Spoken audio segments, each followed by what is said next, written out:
yes, you can do this. My college roommates all said, oh my God, you're so good.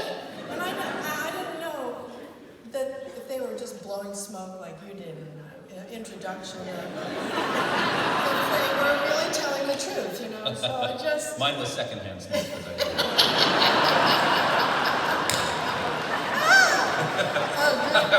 I was vaping you. Yeah, you were vaping. But how about an older person? Because your contemporaries, while they support you with love, someone who has done it and says to you, I see in you the ability to do the thing I'm doing. A model for you. Was there someone who did that for you? Yeah. When I was young, and when I was 13, I sang "O Holy Night" at my school in, French and English, and it caused a sensation. Ooh la la. And somebody in the audience gave my father, who always, had delusions of grandeur, he gave him a piece of paper and said, you should call this voice teacher and tell her that I sent you. And so he went to, this teacher turned out to be a very famous teacher in New York named Estelle Liebling. And I went in and sang for her, and she agreed to take me as a student. And the person who had the lesson before me was Beverly Sills. And I thought she was good. I thought I was more effortless in the poem. But then, that was 13, then 14, 15 boys, cheerleading, smoking, bad stuff. And I lost interest. Maybe I'm not really an artist. Maybe I'm like, I am a curious person.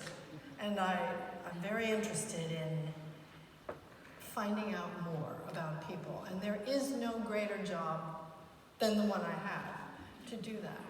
Deeply try to understand what makes somebody very different from you tick.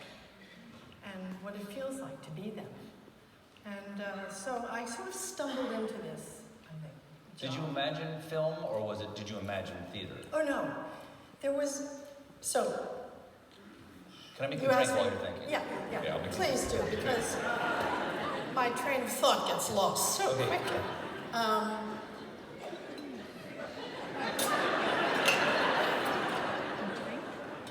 That's called upstaging. If you go to drama school, you'll learn about it. Don't ever let the other actor behind you. Don't mind me, just keep talking. Yeah, so I forget the question, but I'm looking at it. I'm so inwardly excited about what he's doing.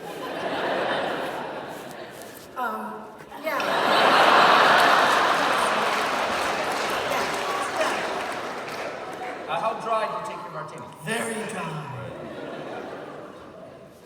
You just whisper vermouth over the top. And gin? Vermouth, yes. Vermouth gin. That's enough. I'll come down here where you can do it. Woo!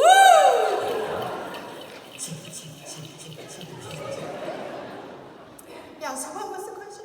So, was it going to be theater, or did you imagine film? Did you imagine theater? Because I thought I read The Fate of the Earth while I was in my 3rd year at the Yale School of Drama. I was about to get a master's degree in drama, and I read Jonathan Schell's book, The Fate of the Earth, and it was about global warming.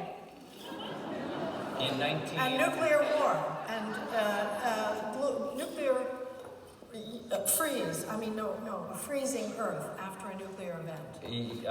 Yes, do you take a twist or an olive? I like it very cold. It's very cold. Twist, yeah. And,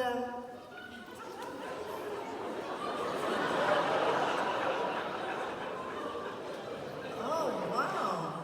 He's done this before.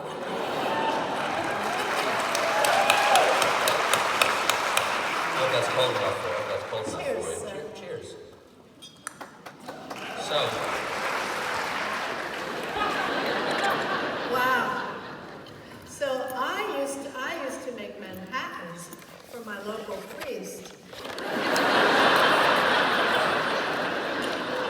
Then he would turn them into the blood of Christ.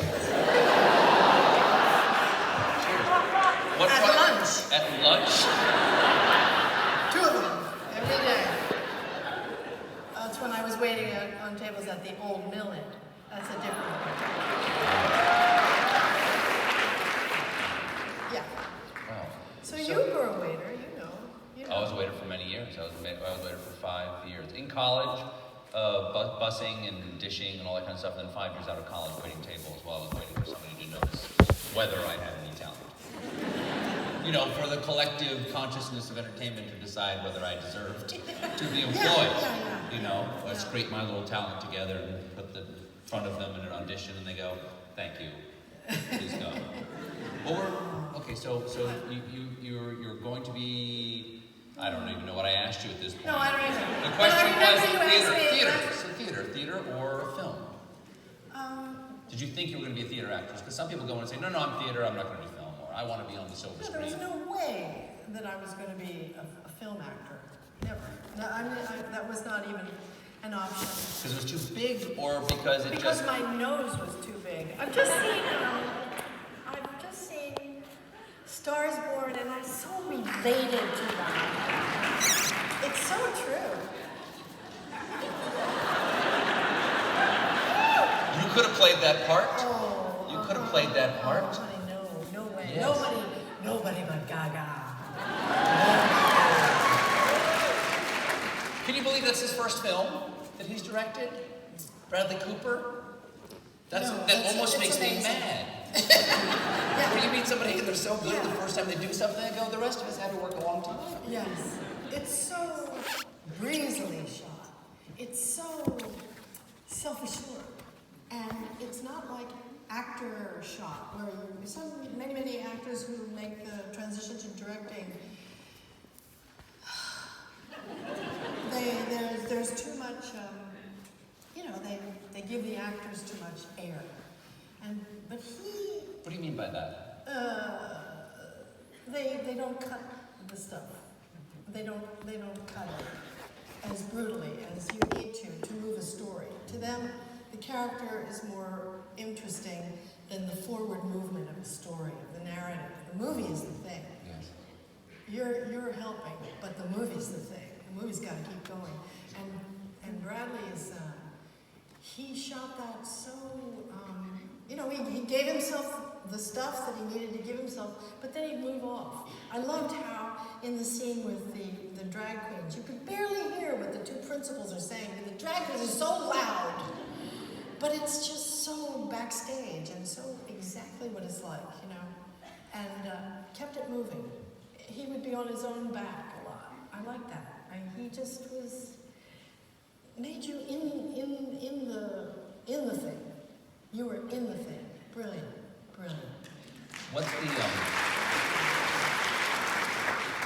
What was the experience of being like in a theater physically for you when you were first starting out? Like what did it feel like to be on stage, or just to be in the building even when there was no audience there?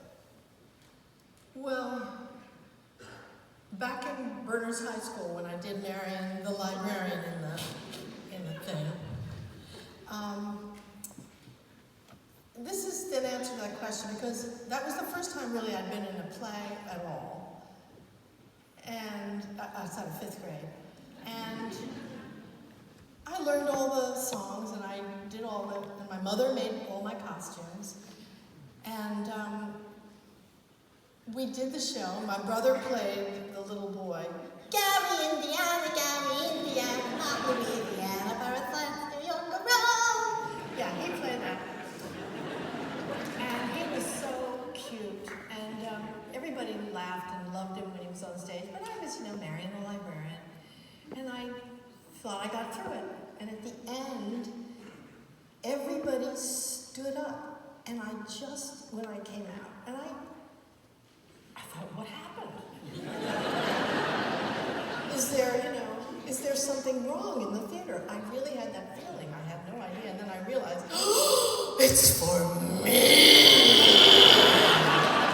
And I felt it here, I felt it here. And I thought, oh, wow, that's fun. But like all things that are fun, probably not good for you. And,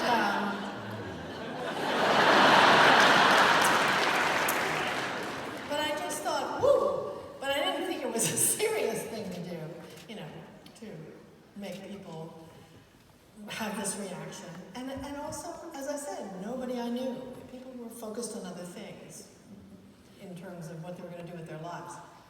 And it really only occurred to me in my third year at Yale, and I had had an ulcer, and I was so agonized. You had an ulcer from the...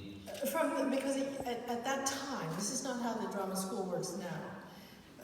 I have a child there, as a matter of fact. Right now is a child. She's 27, about to graduate. But I had, at that time, it was a kind of a school that was arranged on a hierarchy, and above everyone was the playwright, and then below them was the director, and then the designers, then the dramaturg. Well, I'd say the dramaturg critics were up above the designers, and then the designer, and then the actors were on the bottom. And every production that was done was somebody's thesis project. A playwright, and there were a lot of playwrights, a lot of directors, so they got to choose whoever they wanted for their casts. So the same people tended to get cast over and over and over. It was very unfair, but it was a lot like life. So it was an education in that way. But, you know, if you're shelling out that money for tuition there, you really wanted to get a part. And some people almost were never cast. So I was cast over and over again in a class of 6 women.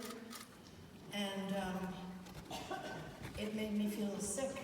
You know, I was like feeling bad about it. So I heard that the law school, you could take the law boards. And I thought, you're interested in the environment. You've read Jonathan Schell's book. You think we have to do something in the world. And I signed up for the law boards.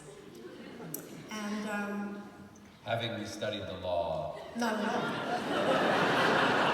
But I have the best words. And I have, you know, I know more than the generals, so. And you were going to act like a lawyer.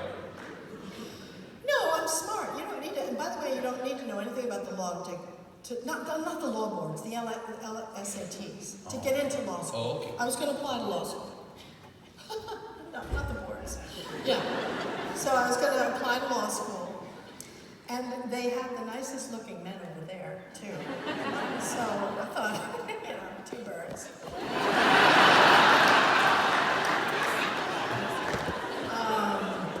I'm letting you into my you know, way of thinking. Were the actors a little scraggly? Okay. So the actors weren't really going to do it, no. Not all of them. Some of them are still my very, very best friends. But, How'd you do in the LSATs? Huh? How'd you do in the LSATs? Well, I was in a play called The Father with Rip Torn, who pulled out a loaded gun at one of the rehearsals. An actual gun. An actual loaded gun, yes. Why did he do that? To get the feeling, the method feeling, I guess. And it worked because everybody was terrified. Anyway, we did the performance of The Father that night. And I went out with the boys afterwards and slept through the LSATs. Thank God. Thank God. Whoever got you drunk that night, you owe so much to whoever. Maybe it was Rip Torn. Maybe he drove you to drink with that gun. No, but I thought, you know, it was that thing of thinking, acting, it's vain. It's a vain pursuit. It's a silly thing. And yet I would go to the theater in New York, and I would see people like Colleen Dewhurst, and I saw Page, and I saw Irene Worth. My God. So yeah, I would think, that's bigger than that's giving something. That is giving something. But I didn't think I could do that. I don't know. I just I had that retiring gene or something. I still have it, but I really love acting. I really, really love it, and I think it is a thing because I've been fed by other people's work and continue to be. I think this year there are some movies out there that are so thrilling, so thrilling. You have recommendations for our audience? Oh yeah, there's one called The Rider that is just shockingly great. By a young Chinese director, woman named Chloe Chow. And she has somehow elicited performances from these kind of Native American rodeo riders and people who've been severely injured in rodeo riding in Montana. And a picture of life in Montana that is, it's incredible. It's, what's that great Terry Malick film? It's as strong as that. It's beautiful. Anyway, that's one. I really loved also, I can't believe, should I do this? Yeah.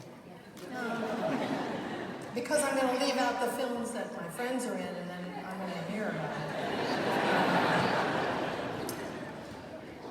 I also love First Reform with Ethan Hawke. I think that's just shocking, really ambitious. Talk about the environment and despair and the suicide crisis and opioid. I mean, I'm making it sound dreadful, but it's so ambitious and so seared and simple and pure. It's a great, great movie. I really liked Stan and Ollie. I don't think it's out yet. I think you've seen it, but we haven't. So you'll have to take our word for it. Right, I'm going to stop you. Those are great recommendations. One of the reasons I wanted to ask about, like, and whether Mary Poppins Return.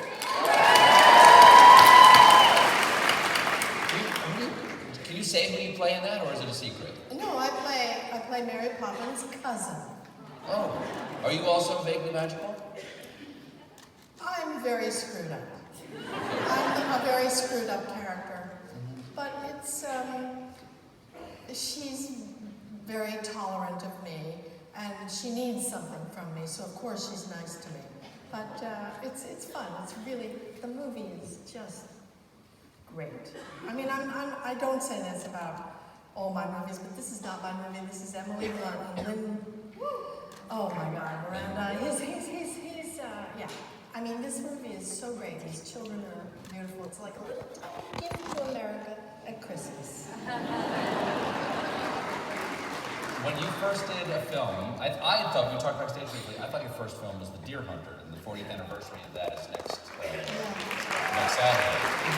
Next Saturday, December 8th, the 40th anniversary of The Deer Hunter, the box office premiere of that. Wow. But you said your first film was Julia. Yes, my first film was Julia. So what's that experience like if you see you trained to be a stage actress? Yes. And sort of, it's kind of a hackneyed question like, what did you like more, stage, or but what is it like to go on and know that performance, that day is it? Because the great gift, I've spoken to many actors who say, oh, but I want to do it again tomorrow. I want this discovery. Yeah. I want this ongoing exploration. But you don't. Well, do you get sick of being yourself, Stephen? I haven't done it that long. How old are you? I'm in my very late 30s. Are we doing base 10 or base 12? I'm 54 years old. You are? Yeah. Oh, you're a grown-up. Okay. I'm a grown-up, yeah. So you've been you for a long time. Do you ever think there's nothing more to learn or discover or understand about yourself? And that's what a character is. A character in a play to have the great privilege of going back and understanding something slightly skewed. The thing about a play is, the real difference is the audience. And that plug-in, they connect to different things each night in a play. They really do. And you know, you'll go backstage, this is the thing. Where you go backstage and an actor says, "Oh no, oh my God, you were here tonight." You know, they were awful tonight. They were awful. And you thought the play was great. You thought it was great, and that they were great, and the actor was wonderful. But actors, you know, your pores are open. You're feeling. You're getting you're plugged into the audience and what they feel, what they need. You read it in the silences. You get it in the laughs, and sometimes you're wrong. You're wrong about how it went over because people digest things differently. They don't all laugh at the joke. They're like my dad. They go, That's approval. That is deep understanding. That has gone to the soles of his feet. You know? I harvest laughter for a living. Yeah. That's what I tell, especially I tell our sound people. Remember, I harvest laughter for a living. Please don't ever turn off the audience mics. The audience at home needs to know we don't sweeten the show. It's always real laughter, but I want every drop of the real laughter that the audience gave me. And you can turn it up a little bit if you like. It has to be real. But I don't really have a broad experience with doing drama. How do you know in a play that is not a laugh a minute that the audience is there for you? Because I know if the audience is there for me because I feel the laughter, but I also feel like a current of energy between the laughs. The valleys aren't particularly deep. We're up on a plateau and the laughs come in these high profiles, but we never really dip. What is the feeling that you're looking for when you're doing a drama? Wait a minute. You're saying that it's up here in the roiling bubble. It can be quiet, but still I feel all this. But you feel it. I know it's there. Yeah. Even though I can't hear them. Yeah. And I know. And when it drops, when you do feel it drop, what do you do? When it's gone, you mean? Like drop is fine, but like when you go, the energy's out of the room. Something's happened, yes. And they're no longer relating to me as I would like them to. Let's just put it that way. Yeah. What do? What do you do? You have to get looser. You have to relax. Ooh. You have to not tense up. Because the urge is to oversteer. Yes! This is a lesson for life. This is a lesson.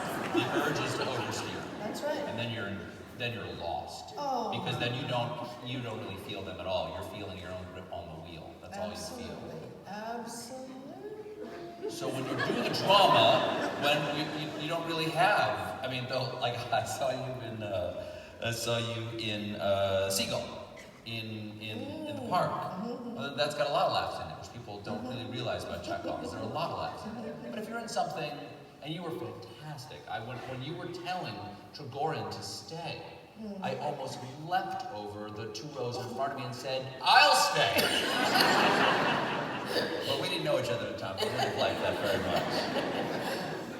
What do you feel or look for? Is there a sound I think Ralph Richardson said the art of drama is making the audience not cough.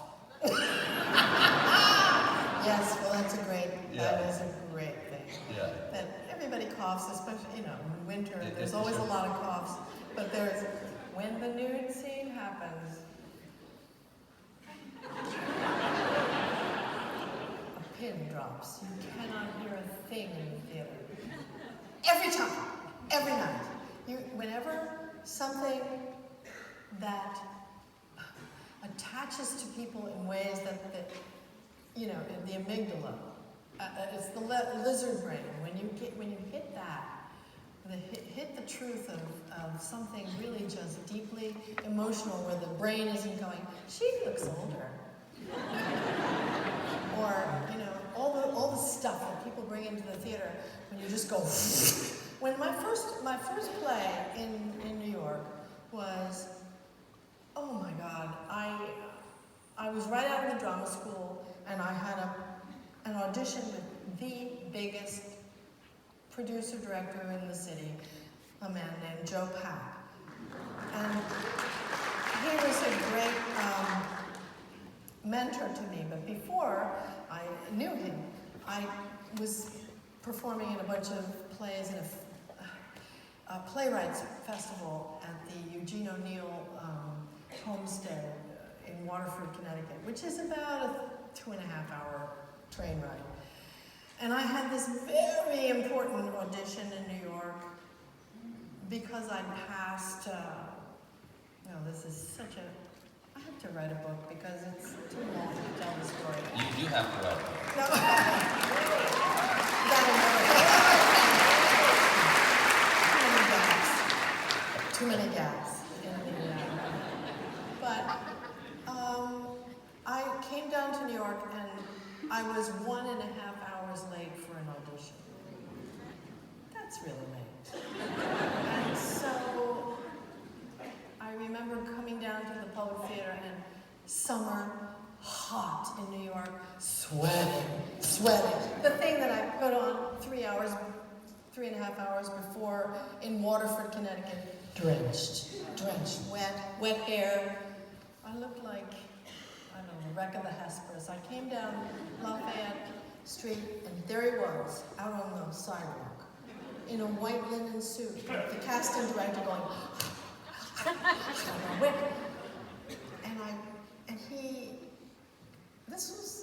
I think the world was just smaller. I think there were just fewer people in it.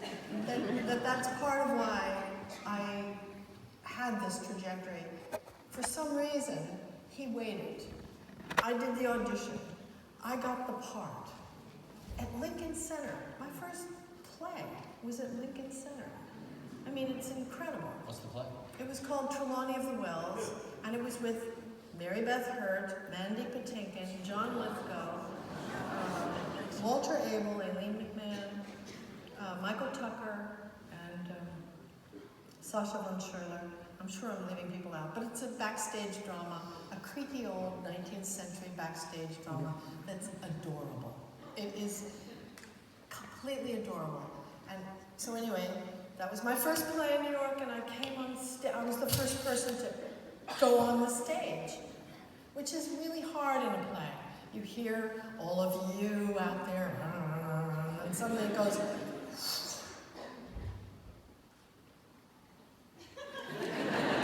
and somebody has to walk on stage. That was me. And that, in those days, opening night, John Simon, the toughest critic in the world, all the critics came at the same time. And he was there, and my lip involuntarily started going like this. Did you see him, or you were just nervous? I knew he was there, and I was nervous, and my lips started going like this. And I looked great. I had a great dress on, and beautiful hair, and just lips just going like this. I walked out, and I'm bustling around, and Michael Tucker comes onto the stage, who's a great actor, and he too was very nervous, and he picked up, there was a candy dish on the table, as he was supposed to, and he was gesturing with it, and he broke it. And that moment where people in the audience heard real glass really breaking, people went, and all the attention went here, and as you say, relax. Suddenly, there was nothing to do because the dish is broken. A real thing happened on stage, and a real thing is so compelling. And I lost all my nerves, and we just carried on with the play the way we had in rehearsal, and the way we had it in the previews, and the way we had every other time. And we talked and we listened because we had had a thing break, and a real thing had happened on stage. And so it was great. I mean, that was a wonderful lesson. But that was my first time on stage in New York. Yeah. Can we get back to the nude scene you mentioned? Yes,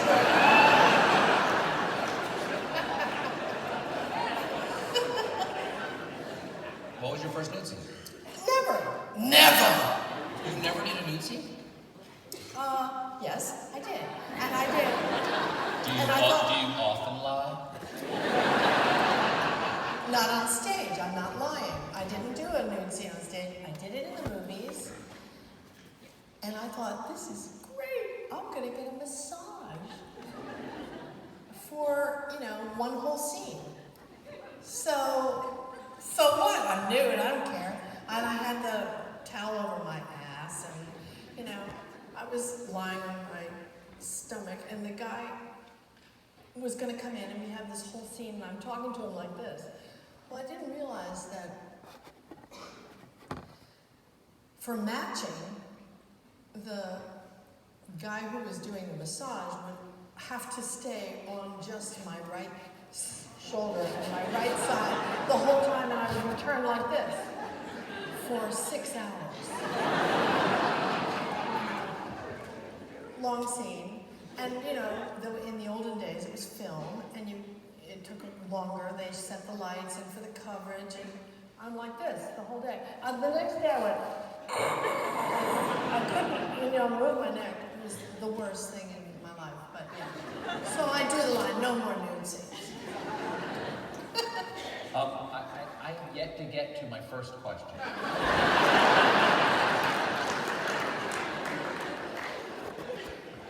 Here's my first question, and then I want to go ahead and get a couple clips I want to show. Oh. It's been delightful. I've enjoyed your answers so much I haven't actually gotten... Well, I've been talking too much. Not exactly wrong. Exactly wrong. Just the right amount. So you never wore nude on stage? No. Not in front of a live audience? No. No.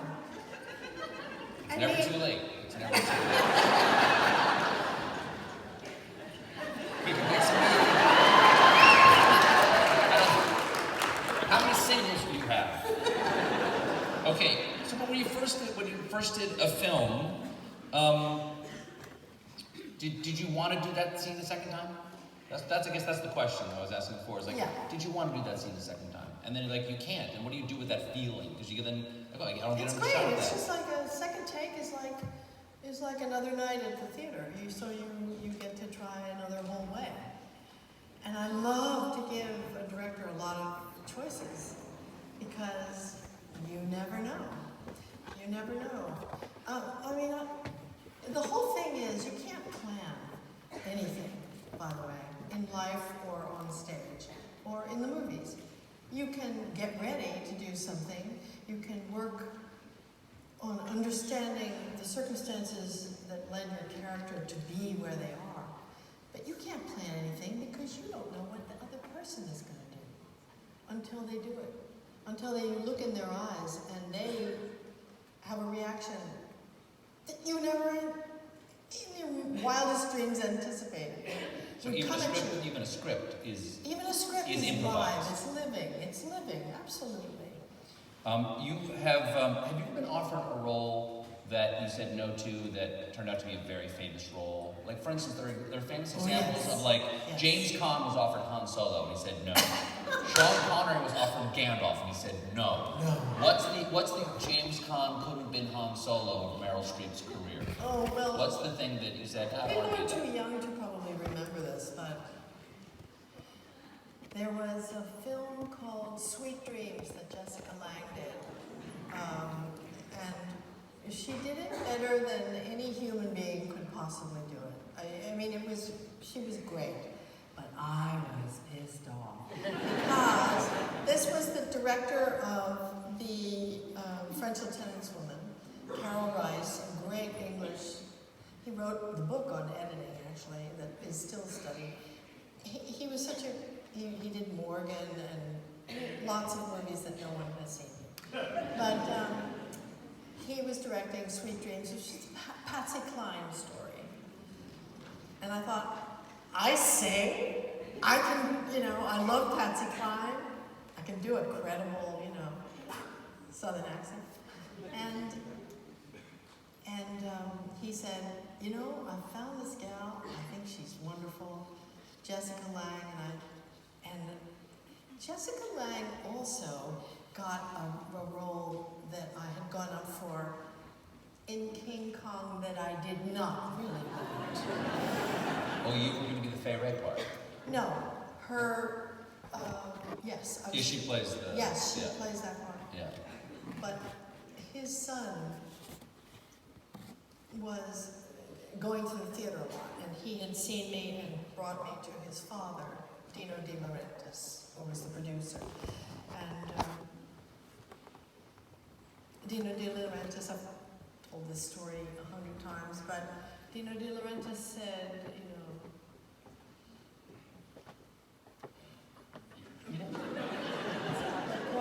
qualcosa, perché mi... I can't remember how he said it.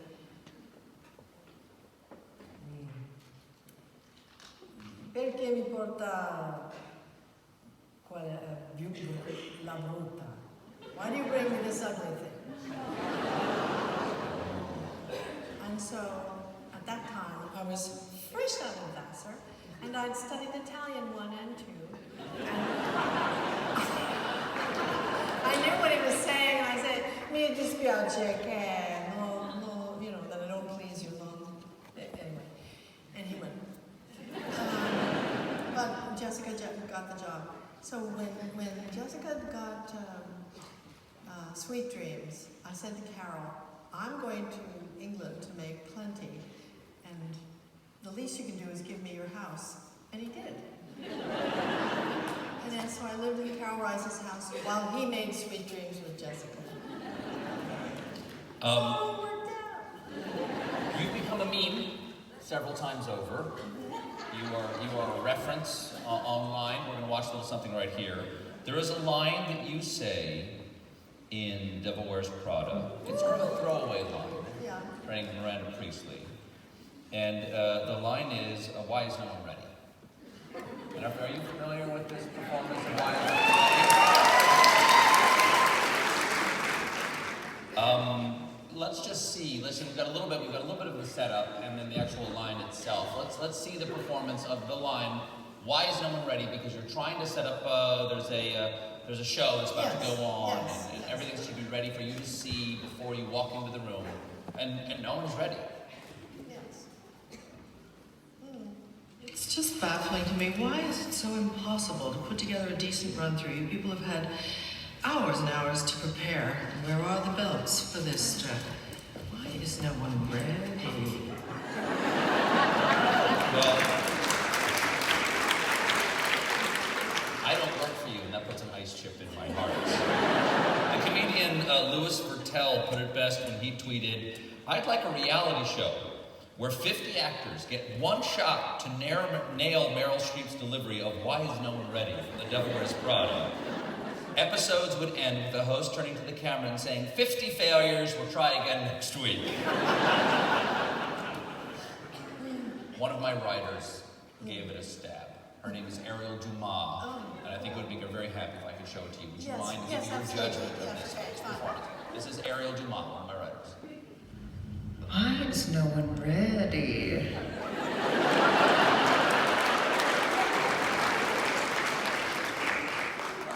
It's good, but she's too angry. Really? Yeah.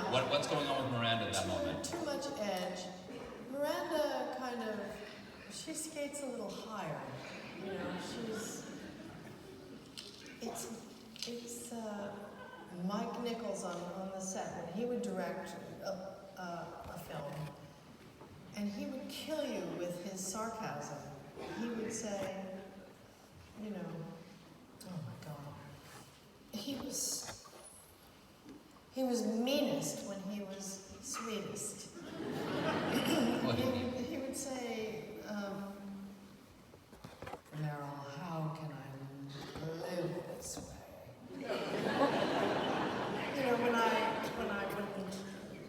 I wasn't able to deliver the goods in the scene.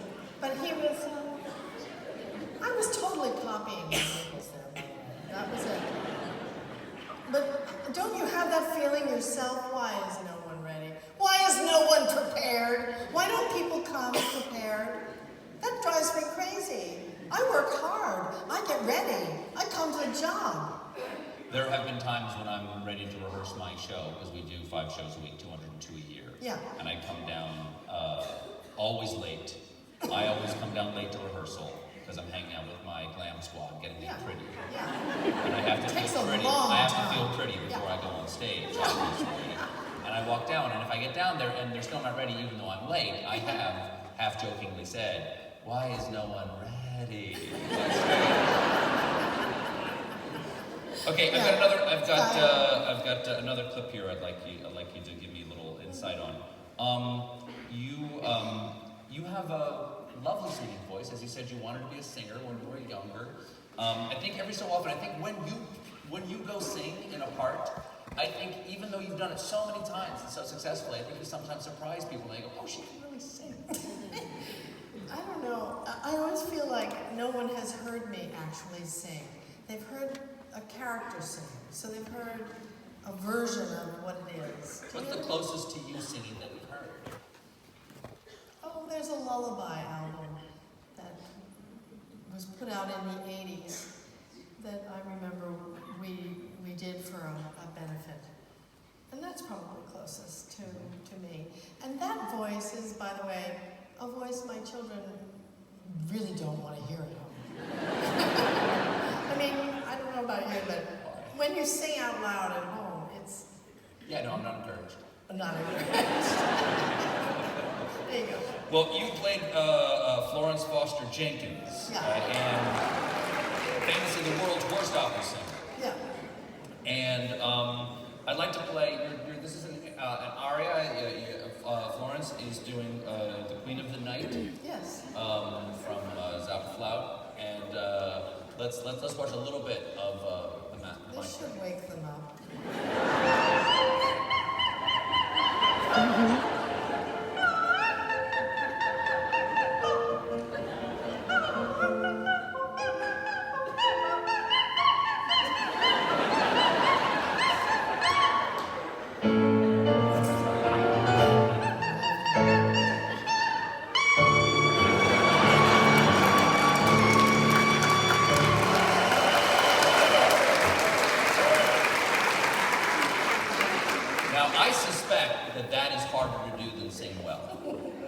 Because I've always thought if I try to do anything difficult on stage, especially for comedic purposes, do something I just don't know how to do, but as best I can. Like I used to do a tumbling routine with my friends Amos Harris and Paul Tonello. We used to do a tumbling routine in Second City for comedy, for comedic effect. But what we did is we bought late 19th century tumbling as exercise books, and we learned the routines. And we would do them on stage. It was hilarious, but we were doing our best possible tumbling. And it was hilarious. Like no drunk tries to walk drunk. They try to walk straight. Do you know what I mean? They just happen to be drunk. How do you, who knows how to sing so atrociously as Florence Foster Jenkins? Because it's not easy to be that sour. Well, it was difficult because you have to come in just under the note, just under it. And if your instinct is to hit it, it's, it was weird. But I sort of got into the head of Florence, and I thought, I am hitting the notes, and I'm just going to be free. And then it really sounded bad. And I just let myself go. You just convinced yourself that you were doing a good job? I convinced myself I was doing a wonderful job. And that was a sort of a fantasy that was encouraged in her, the circle of people that surrounded her. Because she gave so much money away. And I think, a lot of people have that experience. Have you ever played a character?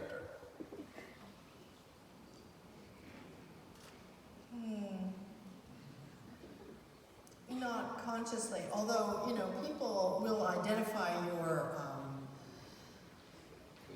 mannerisms, and people will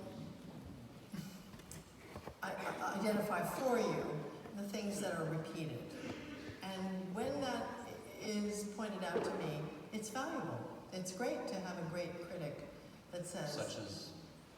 Well, I'm trying to think of an example, but... So you mean some sort of mannerism? And I can't. Sometime that you had brought some mannerism that they saw in another character to a subsequent character. Yes. And they see that as a critique of like, I'm seeing Meryl Streep, or I'm seeing. No, they just don't like it. Yeah, people sometimes just get sick of you. People just don't feel like it. And I understand that. The real trick in a very, very long career is to try to yourself switch it up, to make it interesting for yourself, to fulfill something that's outside your understanding. And yes, I am aware in approaching certain characters that it's similar to the background of another character I play. And for that reason, I look for people in my life that I think are interesting. Maybe men. That I'm playing a woman, but I think of men whose instincts and movement in the world is like this character, and I sneak it in. I think I'm gonna put Bob De Niro in this woman. What did you put? Never mind. You'll never know. You won't tell anybody. But you just think it's play. I mean, that's the other thing about acting, which is a thing about people. We all stop. We stop imagining so quickly in life. And we stop imagining what it's like to be other people, and to really, it's harder and harder to, I think, in the world in which we live, where social media mediates in that encounter between people, it's so much harder to empathize. I think that's why we have a kind of a real problem with empathy. I'm going off on the deep end here, but I'm just saying. No. I wanted to ask you about empathy, actually. That empathy is the thing that will save us, if we will be saved.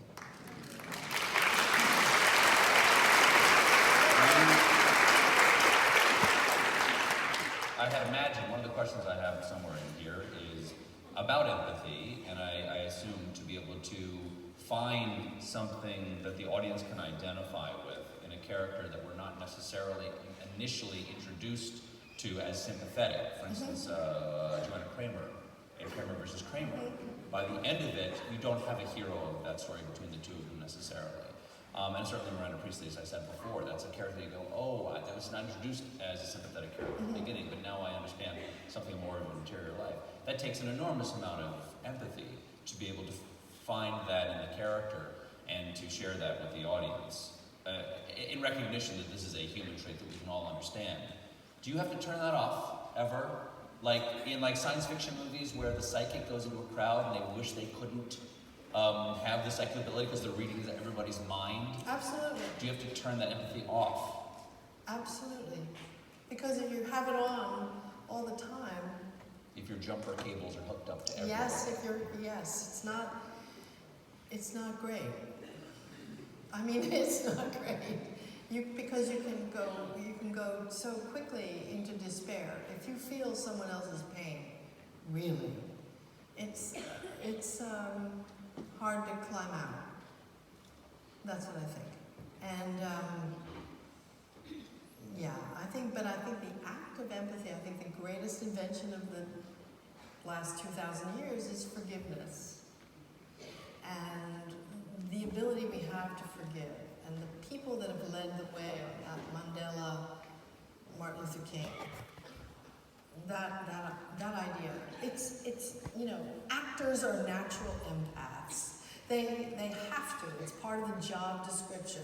Like, can you type 90 words a minute? Can you empathize? Can you feel what this person feels? You can't stand this person. You're, playing a serial rapist. Stanley Tucci in Lovely Bones played a character that was so horrible, but he had to do it. He had to empathize with the man's pain, to understand it. And it's a really humbling process. But I think when you can't turn it off, it can make you crazy. That's why a lot of actors are crazy. What's it like for you to see somebody who has no empathy? And I'm not going to I don't know. I wouldn't know how to even imagine a person like that. Politicians are something like Washington has been called Hollywood for ugly people. Yeah. Because politicians themselves have to have a relationship with an audience in a way. They have to be able to understand people's needs. And then they, through processes and through systems, they help to affect those people's lives or affect the law or policies to change the conditions for those people's needs to be met. That takes empathy on a somewhat longer scale. Mm-hmm. And they can fail through processes rather than personal failings of your own. Mm-hmm. What's it like for you to see somebody who is the President of the United States, who is the top politician, who is indifferent to the idea of empathy? I'm not sure he knows what you mean when you say it. I'm scared. I'm scared by him, by his possibility, and I do empathize with him. I can't imagine what his 3 a.m. is like. I can't imagine it. There's a gathering storm. Everybody feels it. He feels it. It's his children are in jeopardy. I feel that. I think, what if my children were in jeopardy that day? I would do anything to get them out of trouble. So we should be afraid. That's what I think.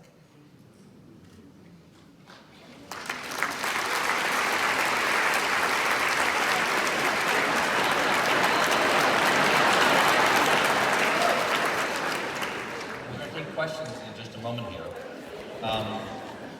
At the 2015 Academy Awards, this is another meme you are. This really is a meme. This gets used. This next thing I'm about to show gets used to basically indicate I agree with what you are saying wholeheartedly. People just use this clip of you that I'm about to show. Patricia Arquette at her Academy Awards acceptance speech. She said, "To everyone who gave birth to every taxpayer and citizen of this nation, we have fought for everybody else's equal rights. It's time to have wage equality once and for all and equal rights for women in the United States of America." And this is, without sound on, this is what you did. You said, yes, yes, yes.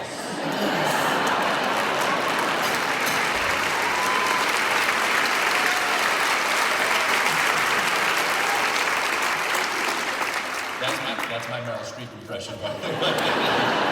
So tell me what's going on with you, because that has become a very famous, very brief moment for you that people share. It's like this is a wholehearted, endorsement of something being said. What were you thinking when you did that? I was thinking about waitresses. Who make, there is no other job in the country now that you can pay somebody $2 an hour, except waitresses. That's right. It's legal.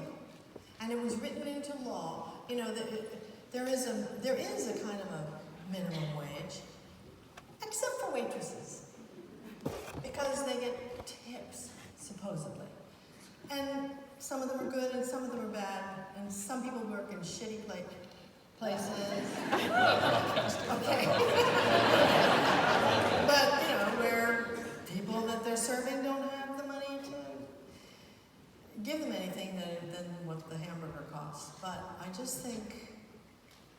think waiters should have a minimum wage, and it should be pretty great.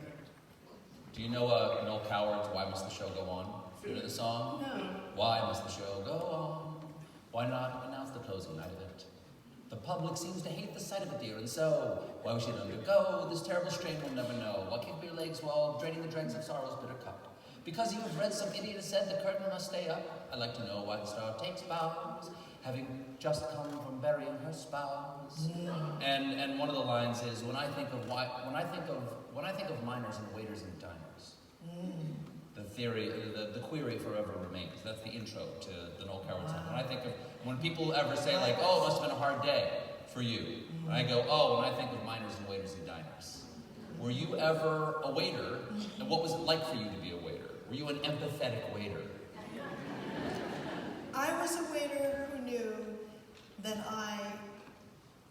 could get a scholarship to go to a good college?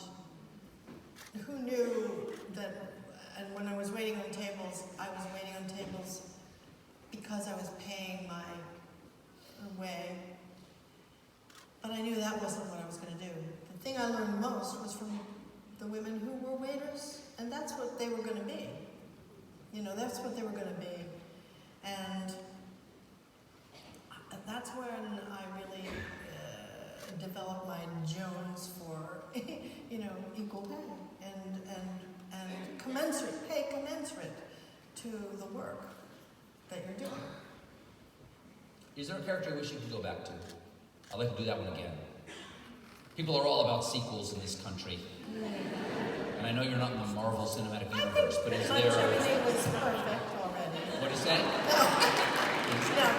I think, no, I don't think, I never want to go back. I don't even want to see them, really. Sometimes... Really? Why? No. Because I always think when I'm on TV and I'm switching between, you know, Fox, MSNBC, and CNN, and that's basically what I'm doing, and PBS a little bit. I'll come upon a movie, and I'm in it, and I'm very young and very beautiful. And I think I was so unhappy, and I thought my nose was too big, I thought I was fat. I thought, because these are the things that people tell you, you know, when you're in a review or something. Well, she was just so. And children. And then I think, what was I thinking? You know, she was gorgeous back in the day. But it is that funny, weird thing. And also, when I see an old movie, I think of the people, when people that are in movies watch movies, they don't watch the movie. They're thinking of all the stuff around it. The people that were there, their dresser, people that have died, people that are gone, the location where they stayed, what the food was like. They think of all these other things. They think of their life. They think of their life. And so the movie helps me trigger memories about my family, my kids, where we all were then, you know. So it's a different thing. I don't really watch the movies to watch movies, but when I see them on the TV, I go, oh my God, and recognize like a little portal into the past. It's odd. Certainly somebody when you were younger also said you were beautiful. Well, you must have... If he wanted something, yeah. Well, I already got what I wanted tonight, and you're beautiful.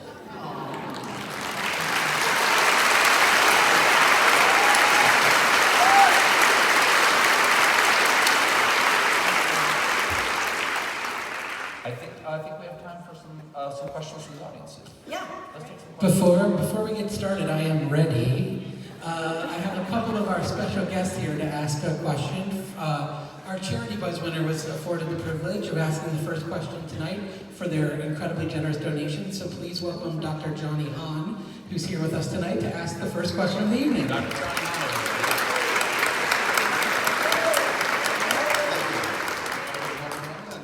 Seeing as this event is in support of art education, based on your experience, what do you feel, should be the most important piece of advice that you could give to a young person who wants to get into the entertainment business, and what are the things that he should most avoid? Best advice, and what should they most avoid? It's very, when I entered the entertainment business and the acting and everything, it was a different time. I think everything's been changed by social media. I recently talked to a very wonderful casting director, and he said that he was casting the second iteration of Spring's Awakening, which is a very young cast, and that they had been asked not to see anybody who didn't have more than 5,000 followers on their Twitter stream. Actors. The way to break into, in my day, the way you would break in was to be seen in a play, and you'd do anything. You'd do, you know, wait on tables, sleep on the floor of your friend's apartment, and now, apparently, if you want to be in a play, you know, I guess do something on YouTube that makes people want to look at you, and this is a world I don't understand. My best advice, though, for people who love it and want to do it, is to just find other people that you think are doing work that you admire, and to gravitate towards them and do anything, you know, pass out programs, do anything in their theater. But if you find the person that's doing the work you love and that you admire and you feel is important and is landing in the world, go to the source. You know. Thank you. I have one more question on stage. I'll just add to that, Sure. that when I was young and didn't know what to do, is that I found a couple of people who we loved each other's attitude toward the work. Yeah. Like what our expectations were, for what our lowest rung of expectation was to going on stage. What are the baseline expectations we had for each other as performers, as improvisers? Really do the work honestly. And we were ready to get in trouble for each other. I had a friend who would call me up and say, would you like to get in trouble? And that meant he'd already found us a stage, usually just for a weekend between productions. He had named the play, called the Chicago Sun-Times, the Chicago Tribune, and the Chicago Reader, but hadn't written it yet. All of them have agreed to come to see our play in 9 days, and then he and I had to create the play and cast our friends. And you did it? And we did it. Yes! And we got pretty good reviews. And then it would disappear, and it would never come out again. And I don't even know the names of some of them are. Fantastic. And then we would do it again. But I tell young people, get in trouble. Get in trouble, yeah. Tell someone you care about that you're going to have a reading of your work. Then write it, because they're coming. Yes. That's brilliant. That's brilliant. And here we have Ed Forbes from NorthJersey.com to ask a question before we turn it over to the house. Quality publication, North Jersey. Yes. Thank you so much. I really appreciate that. And my question is related to journalism, but before I ask it, let me both quickly commend both of you for the way that you take your martinis. That is the way to take a martini. Jam with a twist. I was so taken throughout the tenor of the discussion tonight with what both of you have talked about in terms of empathy. And I am so focused every day of my career and my role here in our community, thinking about telling the stories of Northern New Jersey and telling the stories of the Garden State as a whole. And so I know both of you have great passion for the journalism that we do and that our colleagues across the country do. But why does New Jersey, which is your home state, deserve great journalism?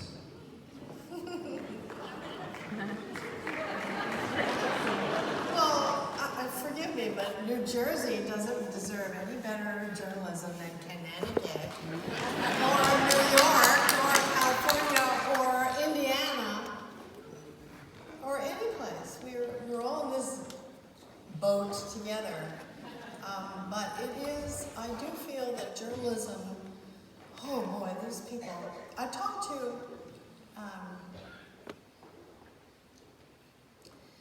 to the dean of the Columbia School of Journalism at their breakfast this past year. He said that their applications have just quadrupled. And he said it's not just our school, it's every J school in the country, which is celebrated. You know, they're not doing it for the money. Like Rick Santorum said that the people who make the climate studies are in it for the money. They should see my money, you know. They're not in it for the money.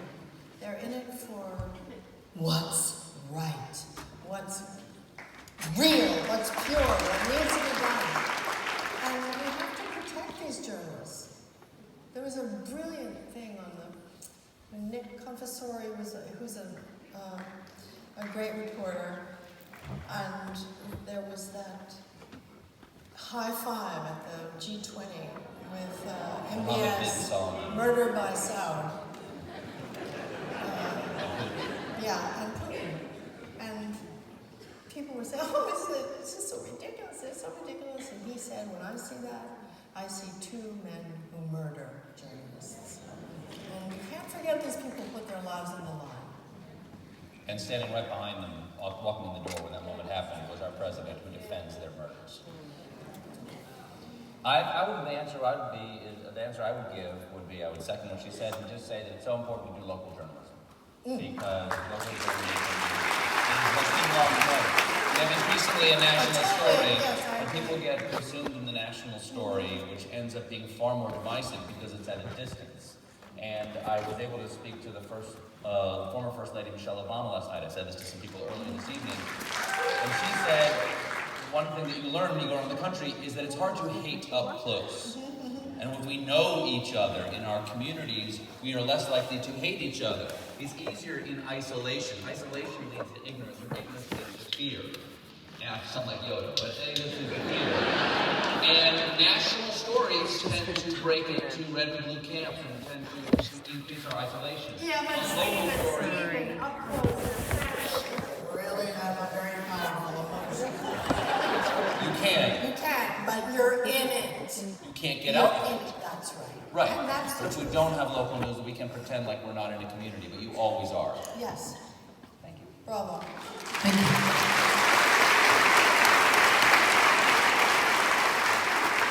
That was absolutely chilling, that high five between MBS and Putin. Yeah. Wow. Those are two men getting their way in the world. Wow. All right, let's look at some, let's lighten it up a little bit. I think we have microphones going around, so we might be able to get to you right here. We're going to start very high up for the people all the way up there with the oxygen tanks and the Sherpas.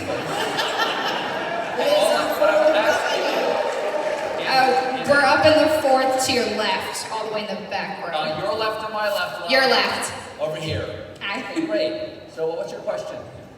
First, I'd like to thank Ms. Streep for all the wonderful movies and performances she's given us. And thank you for tonight. And I have to thank Stephen for his efforts to keep us sane at this crazy time. Thank you.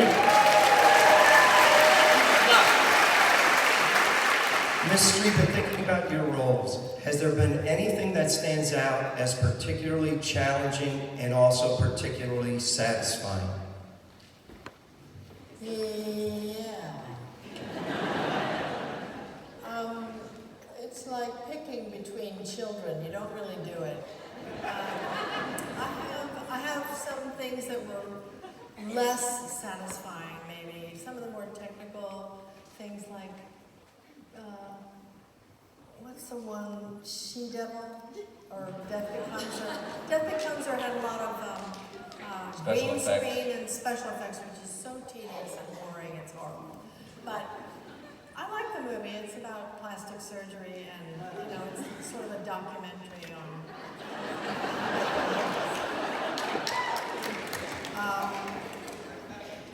what was the other question?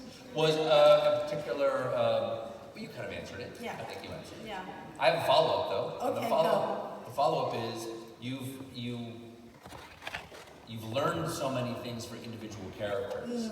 Is there any skill that you've particularly learned that you went like, oh, I'm so glad I learned that, I'm going to keep that knowledge with me? Yes, I'm a very much better cook now. Everyone has noticed it. All right, now let's go one tier down. Stephen, we're in the third tier, back row to your right. Boom.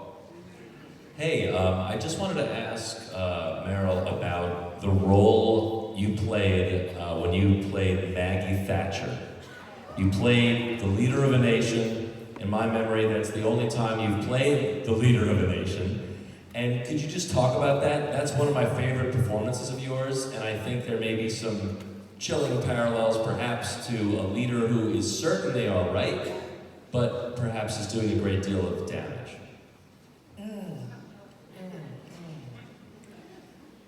Well,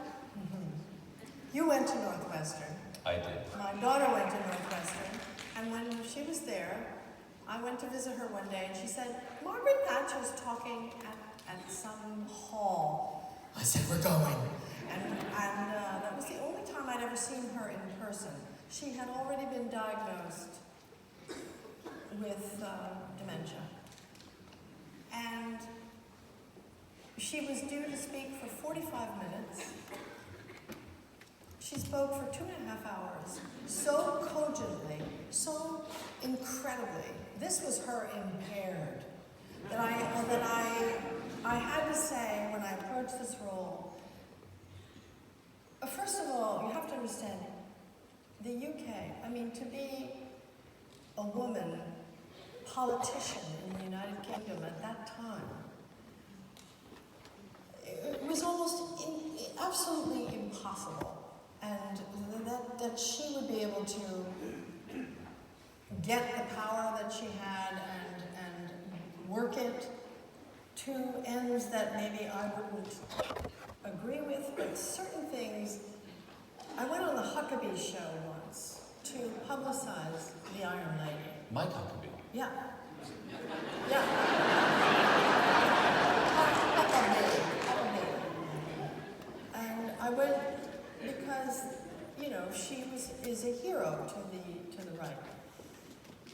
And I sort of went through the things that she stood up for. That in her cabinet there were gay members. She said she would not. People were threatening scandal. She said, I don't care if he's gay. I don't care what he does at home. He's a very, very valuable member of my cabinet. And she stood up for gay rights at a time when there was no such thing. They were prosecuting people for homosexuality. She would not dismantle the public health service, which ensures every person in the UK a baseline medical care. And everybody, once she got into power, said, you know, let's get rid of this. She refused. She, from gun rights to everything, I mean, she would be sort of a moderate Republican on the lines of George H.W. Bush. Now. So unelectable. Unelectable. Vilified on Fox News. But other things she did was breaking the unions really bad and had ramifications that they feel right to today. But I found her amazing. This is like the real life people that I played. Catherine Graham, her, Karen Silkwood, Isaac Vincent. These women are so much more than I could ever be. And it's just honor, even with people I disagreed with, to step into the shoes of people who were of such capacious mind, bravery, courage, and the things that they left a mark on their world. So I feel very lucky to have been a translator for their lives and what mattered to them. Have you played a living person have you played a real person who's still living? Susan Orleans, I suppose, from Adaptation. Yeah, Adaptation. Yeah, but yeah. I didn't really copy her. That goes away from Susan Orleans at a certain point. Yeah, she wouldn't. No, you were a sex-crazed murderer by the end of that. Yeah. All right, let's go down another tier. Yes, second tier to your right. Okay. Okay? Yeah. Right here. Hi. It's really nice to see both of you in a very casual and long-form setting. Just want to say that. So obviously acting's a very intense job. You're soaking up a lot of emotions and pain from characters. My question is, how do you get out of character so that the character that you're playing for your job isn't affecting you in your personal life? This is a question that people ask. I hate to inform you all the time. And it's one that kind of gets the notion wrong. It's that you enter a character that's different from you. No. You pull up a thing that exists in you, that also exists in this character. So you're not letting go of anything at the end of the day just because you don't talk like that or wear that wig. The thing that you pulled up from the bottom of your, fundament is the same as, there's that education paying off. It's the same thing. You're not jettisoning anything. You don't have anything but what you already know. And the audience that empathizes with you, that understands something about Margaret Thatcher that they didn't understand before, is because they have that too. They have a little bit of that too. They have her too. I have hers, and so do you. That's that. So it's not like you're getting rid of something. You're getting rid of you're getting rid of the makeup and the hair. But the thing that you know, that you bring to the role, that just goes on. No matter what you do to try to get rid of it, you live with yourself, all the pieces of it. Word fundament is nice. Yeah. It's a word. It's a nice word. You don't hear that word often enough. Fundament. Was that an attempt to avoid the word soul? Well, it's hard to talk about that. But maybe we could talk about,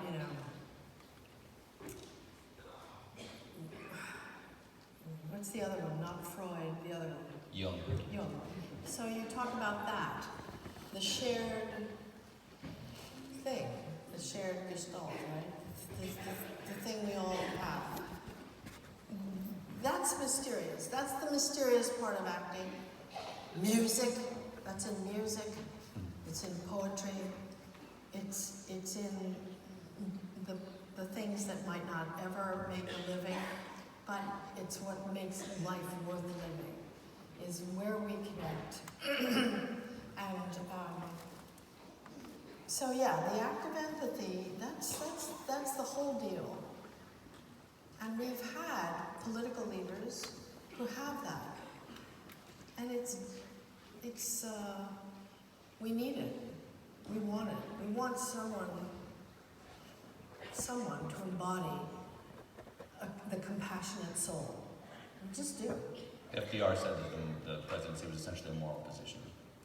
Absolutely. And he had many moral failures, in terms of Japanese being one, but... And the turning away of the ship? Yes. In Cuba, yeah. All right, let's go down to the next tier. First, Stephen, I'm on the floor to your right. We haven't done the first tier yet. Oh. Yes. First year, center. Yes? Okay. Thank you. Early in your career, you mentioned that maybe people told you weren't pretty enough, or were too something, or not something enough. And I'm curious to have you speak about how you may have pushed past those of you who might have sought to dissuade you, especially early in your career. Oh, I love your question. I really love your question, because it's a question for the girls mostly. We are so judged by how we look, and it's our own fault, because I have 3 daughters and they emerge trying to seduce you, with how cute they are. They just come that way. And so we inevitably allow ourselves to be the object of, what should I wear tonight? Was my hair clean? It is. But you think about these things. Men do not think about these things. They're very, very vain. They're very vain. They're more vain than women. It's true. Well, we forgive ourselves our You flaws. forgive yourselves your flaws. And women do not. So, I guarantee you that Lady Gaga still thinks about her nose. I do too. And every woman in this room thinks about her weight. If only if we're 10 pounds less. My mother had a card in her. Oh my bedroom that said, "You want to lose 10 ugly pounds? Cut off your head."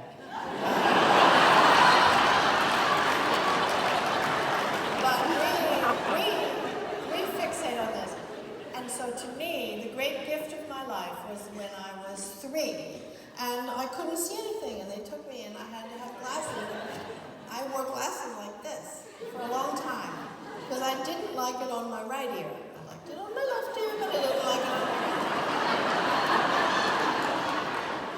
So I was a willful child, but I think wearing glasses at 3 and having people call you Four Eyes, and it gets you ready for the world as a woman, and it makes you think, yeah, so I'll develop other skills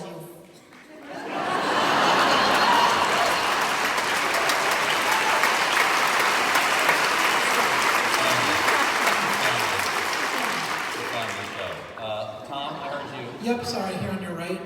Question. Hey, Stephen, it's Brett. Hey, Brett, what's up, man? Well, you know,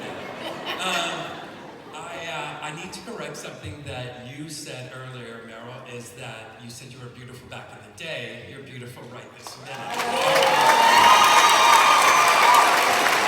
Yeah. Only time I really didn't was in the Post, and I think it was because of that wig.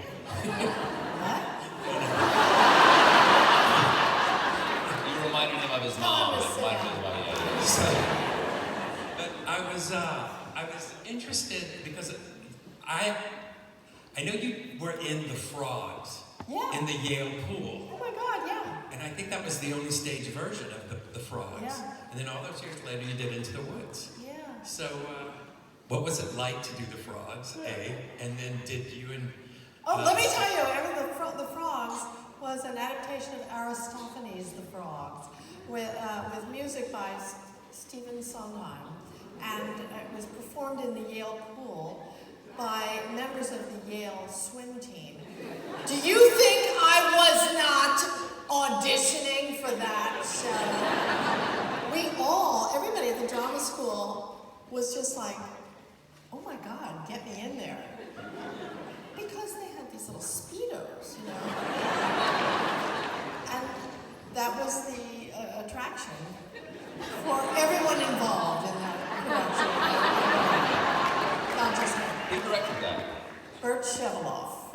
Bert Sheveloff was a Broadway director. Even I know that story. Okay. I like it. That's an incredibly famous story. It's true. I still know the chorus of the Frogs. How's it going? My part? Yeah.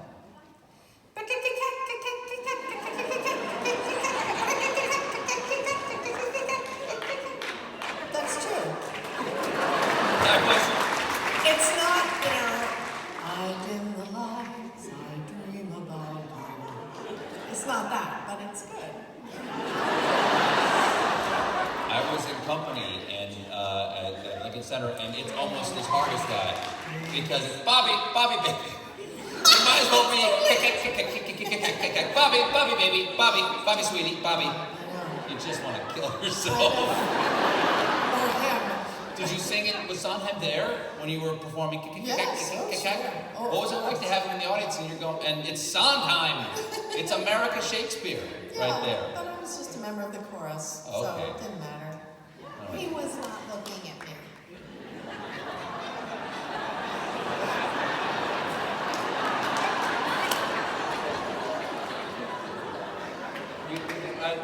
We actually don't have much time for a lot more questions. I'm going to ask this young lady right here because she's been so patient. Yes. I'm coming to the microphone right now. Or I could she has a loud voice and I'll say it back. Go ahead, say it.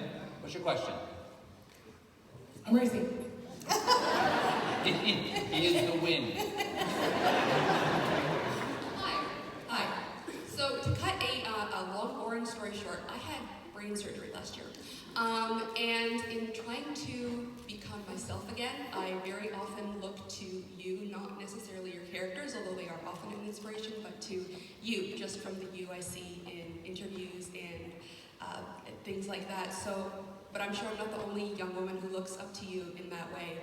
So if you had one kind of mantra or phrase that you could, to help you get out of bed in the morning, what would that be?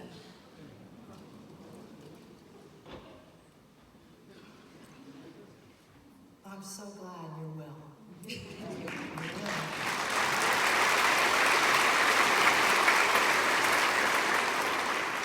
I would say to you something my husband said to me that partly made me fall in love with him. And this is his mantra, because he's a sculptor, and there's nobody, there's no teamster picking him up in the morning to take him to the set. There's no time clock, there's nothing. There's just the patient empty studio and the work. So I would say his mantra is start by starting. And it's a great one.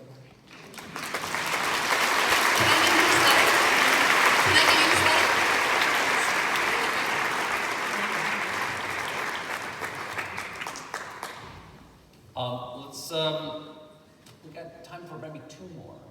Let's go top. All the way to the top. Yep. We're up to your left in the fourth tier.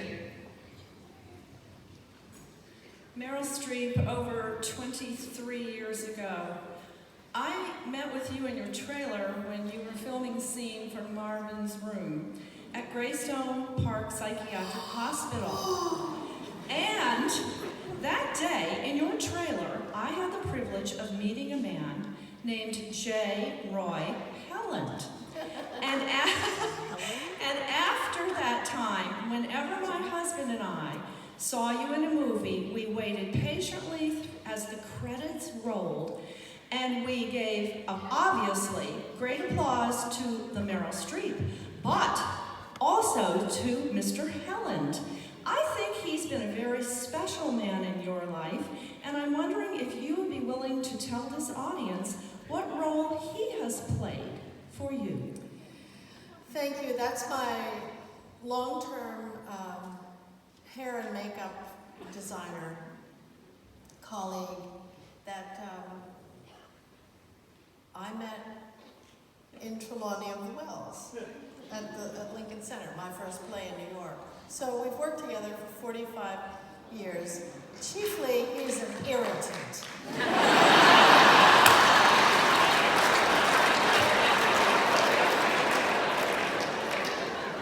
But that's where the work is.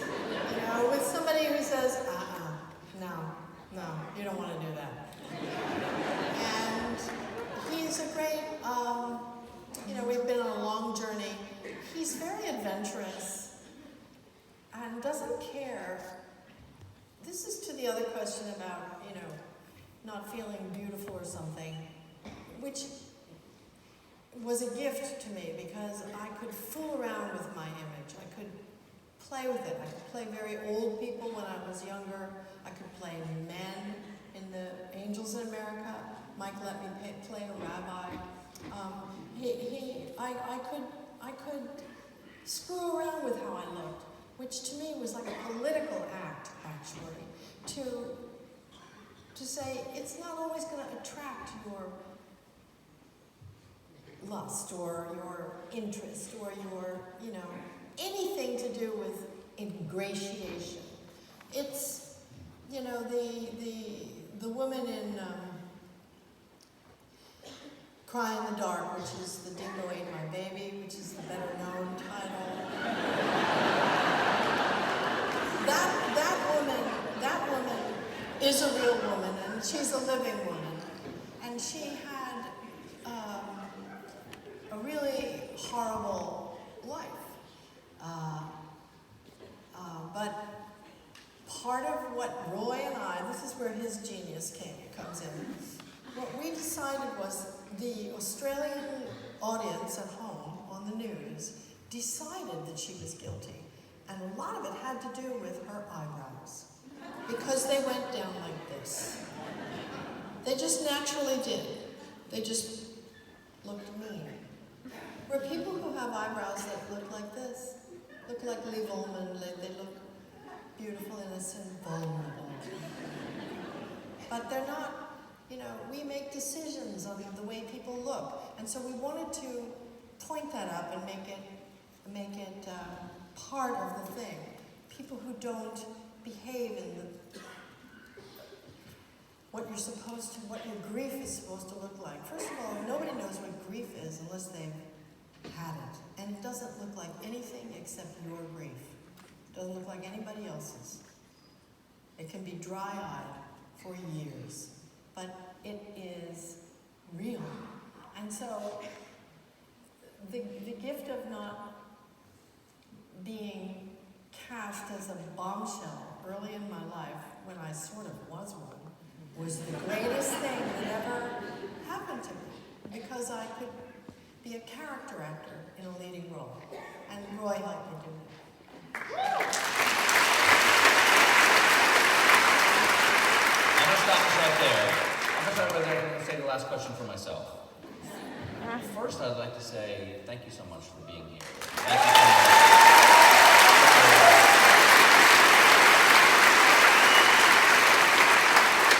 Thank you so much for sharing your experience as an artist and as a human being. Because, as I said, there are very few people you can say, well, this person is the best at what they do, or they have achieved the mountaintop of their profession, however they deem their own work. And I know that everybody has their own insecurities about their own creative abilities or the continuing ability of that. But someone who has put so much serious thought into their work and so much reflection and consideration of what makes their work great, or rather makes it up to their own standards, can bring back wisdom that is beyond their profession. And that's what you've been able to give us here tonight. So thank you so much for the generosity and your fundament. I'm going to use fundament as a copy from now. Did you see the fundament on that woman? Man,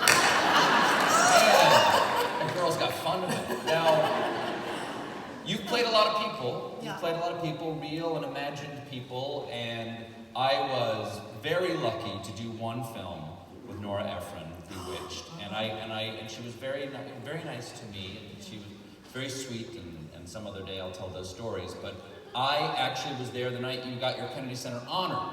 You were there sitting with Mike Nichols, and Nora Ephron went up to give a speech at the State Department. And the night before the Kennedy Center, there's honors that everybody sees in a room much like this. There's an event at the State Department, which is kind of more fun. Yeah. Exactly, because it's not broadcast. It's not. I think it might be recorded, but nobody ever sees it. It's in the Library of Congress or something. And friends of yours get up and they tell stories about you. Yeah. And she got up, and Hillary Clinton was the Secretary of State at the time, and Secretary of State hosts the evening. And she got up and she talked about your ability to portray people, real people. And she turned to Hillary Clinton. She goes, "Get ready, she's going to play you one day." Someday, someone will play Meryl Streep. Oh my God. What a nightmare. Do you have any advice for that person? Of what? If they want to get Meryl Streep right, what can they not leave out physically? And what can they not leave out in terms of intention? Silliness. That you can't leave that out. And what's the word for opinionated? I guess opinionated.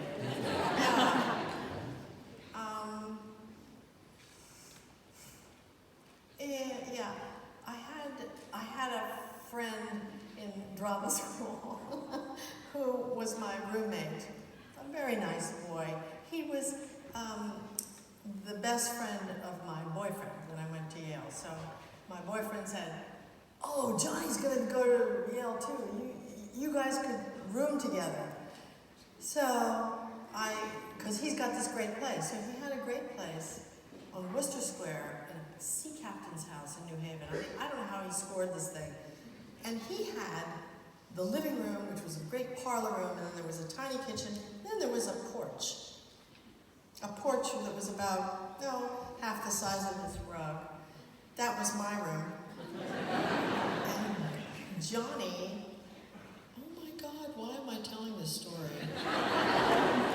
Johnny was the kind of guy who would, if I made a nice steak for dinner, we'd divide it, both of us standing over the knife, and divide it in half, and jockeying for which piece.